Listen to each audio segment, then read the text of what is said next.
अस्सलाम वालेकुम dear student, मैं हूं आपका फिजिक्स टीचर सफीर हुसैन क्लासा। आज हम फर्स्ट ईयर फिजिक्स के chapter number 2 vectors and equilibrium के लेक्चर नंबर 48 को डिस्कस करने जा रहे हैं। लेक्चर नंबर 48 में हम एग्जांपल नंबर 2.7 को आज डिस्कस करेंगे। एग्जांपल नंबर 2.7 एक इम्पॉर्टेंट एग्जांपल है। अगर आप 2018 का फाइनल पेपर इट मींस के डेरागाजी खंडवीन का अगर आप मॉर्निंग टाइम का पेपर उठा के देखें तो सेकंड चैप्टर में से एग्जामिनर ने न्यूमेरिकल की जगह पे ये एग्जांपल नंबर 2.7 दी थी। तो मतलब ये हुआ कि एग्जांपल नंबर 2.7 मोस्ट इंपॉर्टेंट है। आइए हम इसकी स्टेटमेंट को देखते हैं। स्टेटमेंट क्या है? A load is suspended by two cords as shown in figure. A load is suspended by two cords as shown in figure. एक लोड है जो सस्पेंडेड है with the help of two cords. ये दो chords हैं, ये load है हमारे पास, ये सस्पेंडेड है दो कॉर्ड्स की मदद से। Determine the maximum load that can be suspended at point P. इस पॉइंट को P का नाम दिया गया है। इस पॉइंट P पर मैक्सिमम लोड हमने फाइंड आउट करना है जो सस्पेंड किया गया है। If the maximum breaking tension of the cord used is 50 Newton, maximum breaking tension of cord 50 Newton given है। सबसे पहले तो मैं आपको बता दूं कि मैक्सिमम ब्रेकिंग टेंशन, इसी डायग्राम को देखते हुए हम ये देखेंगे हमारे पास दो कार्ड्स हैं, एक ये और एक ये। इन दोनों कार्ड्स की मदद से इस लोड को सस्पेंड किया गया है। इसका मतलब ये हुआ कि अगर दो कार्ड्स हैं तो दोनों कार्ड्स में टेंशन प्रोड्यूस होगी। हमें कैसे पता होगा कि कौन सी कार्ड में टेंशन ज्यादा है? मैक्सिमम टेंशन किस में है? जिस कॉर्ड की लेंथ कम होगी उसी में मैक्सिमम टेंशन होगा। इसका मतलब ये हुआ कि ये कॉर्ड, इस कॉर्ड की लेंथ इस कॉर्ड की लेंथ से कम है।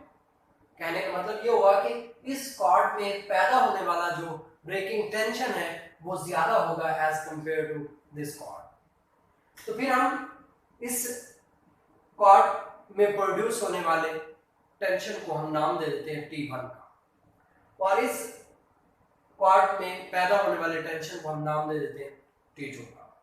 लेट्स से हम सबसे पहले किसी भी न्यूमेरिकल को जब हम सॉल्व करते हैं तो हम कुछ स्टेप्स को फॉलो करते हैं। आइए सबसे पहला स्टेप क्या है उसको देखते हैं। सबसे पहले हम गिवन डाटा लिखते हैं। गिवन डाटा में हमारे पास क्या है? Maximum breaking tension of the cord used is 50 Newton.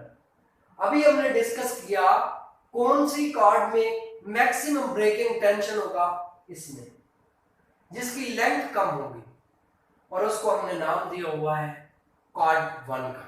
Cord 1 का नाम दिया है तो फिर क्या होगा, उसमें पैदा होने वाला टेंशन जो होगा उसको हम नाम दे देंगे T1 का। तो हमने क्या लिख दिया? Maximum breaking stress of cord is equal to T1 is equal to 50 newton. ये T1 था। उसके बाद अगर हम इस डायग्राम को देखें तो हमें कुछ एंगल्स दिए गए हैं, angles made by the cord with the horizontal, वो कितने 20 डिग्री एंड 60 डिग्री। अगर इसको हम कॉर्ड 1 का नाम दे चुके हैं, इसको अगर हम कॉर्ड 1 का नाम दे चुके हैं और इसको अगर हम कॉर्ड 2 का नाम दे चुके हैं, तो फिर इसमें पैदा होने वाला जो टेंशन होगा उसको हम नाम देंगे T1 का, और इसमें पैदा होने वाले टेंशन को हम नाम देंगे T2 का। तो फिर इसका जो एंगल होगा वो होगा θ1 और इसका जो एंगल होगा वो होगा θ2। इसके बाद हमने क्या लिख दिया? Angles made by the chord are θ1 is equal to 60 degree and θ2 is equal to 20 degree.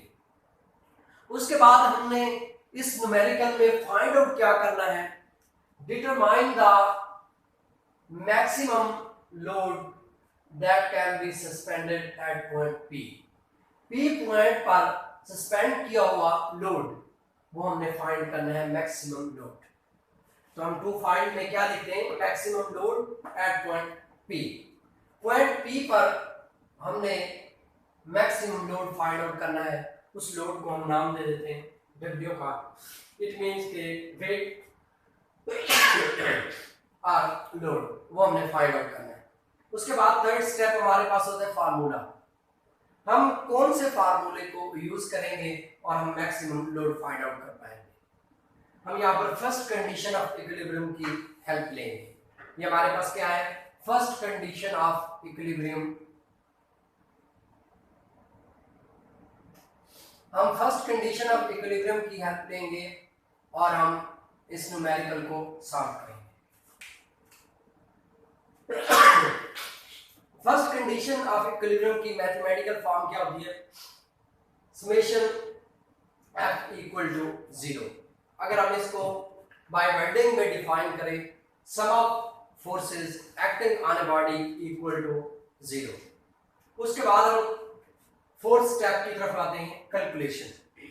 सबसे पहले हम क्या करेंगे, हम कैलकुलेशन में हमारी ये जो breaking tensions produced in the cords, हम उनको रिजॉल्व करेंगे। उसकी वजह यह है कि ये जो इन कार्ड्स में पैदा होने वाली ब्रेकिंग टेंशंस हैं, ये वेक्टर क्वांटिटीज हैं और ये हॉरिजॉन्टल के साथ कुछ एंगल्स भी बना रही हैं। अगर ये एंगल्स बना रही हैं तो फिर ये अपने कंपोनेंट्स में रिजॉल्व होंगी। आइए हम एक और डायग्राम बनाते हैं यहाँ पर, जिसमें हम ब्रेकिंग टेंशंस के रेक्टेंगुलर कंपोनेंट्स को दिखाएंगे। यहाँ पर हमने क्या किया, हम ये वो सपोर्ट लेते हैं और ये हमारे पास पॉइंट पी है जिसके ऊपर वो मैक्सिमम लोड सस्पेंड किया हुआ है। इस लोड को हमने क्या नाम दिया हुआ है, डब्ल्यू का। उसकी डायरेक्शन क्या होगी, वर्टिकली डाउनवर्ड होगी। ये हमारे पास क्या है, टेंशन T1 है और ये हमारे पास टेंशन T2 है। T1 हॉरिजॉन्टल के साथ एंगल बना रही है 60 डिग्री का और T2 एंगल बना रही है 20 डिग्री का। तो ये टेंशंस अपने रेक्टेंगुलर कंपोनेंट्स में रिजॉल्व हो जाएंगे।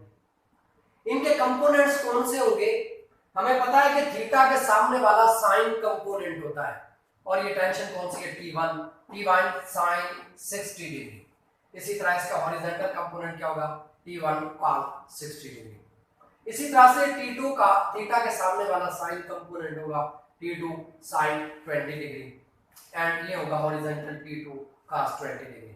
चूंकि T2 की डायरेक्शन ये है तो इसके हॉरिजॉन्टल कंपोनेंट की डायरेक्शन ये होगी और वर्टिकल की डायरेक्शन ये होगी। इसी तरह से T1 की वर्टिकल कंपोनेंट की डायरेक्शन वर्टिकली अपवर्ड होगी और हॉरिजॉन्टल की डायरेक्शन इस तरफ लेफ्टवर्ड होगी। Result T1 and T2 into rectangular components.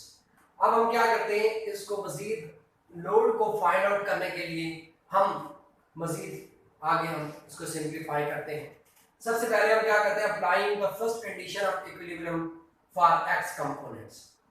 इसी को, इस फर्स्ट कंडीशन ऑफ इक्विलिब्रियम को हम यूं भी लिख सकते हैं, sum of the forces acting on a body along the X axis equal to 0।